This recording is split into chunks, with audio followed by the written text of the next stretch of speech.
When I was a young man growing up in New York City, I refused to pledge allegiance to the flag. Of course, I was sent to the principal's office, and he asked me, "Why don't you want to pledge allegiance? Everybody does."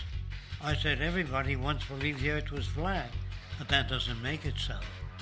I explained that America owed everything it has to other cultures and other nations, and that I would rather pledge allegiance to the earth and everyone on it. Needless to say, it wasn't long before I left school entirely, and I set up a lab in my bedroom.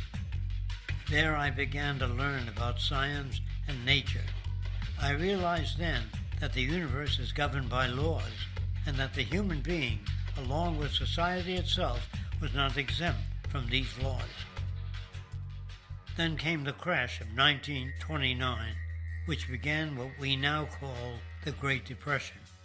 I found it difficult to understand why millions were out of work, homeless, starving, while all the factories were sitting there.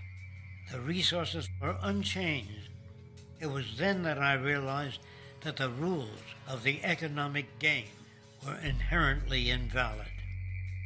Shortly after came World War II, where various nations took turns systematically destroying each other.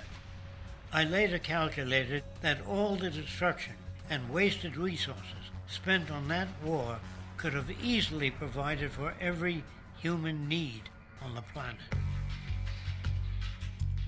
Since that time, I have watched humanity set the stage for its own extinction. I have watched as the precious finite resources are perpetually wasted and destroyed in the name of profit and free markets. I have watched the social values of society be reduced into a base artificiality of materialism and mindless consumption. And I have watched as the monetary powers control the political structure of supposedly free societies. I'm 94 years old now, and I'm afraid my disposition is the same as it was 75 years ago. This shit's got to go.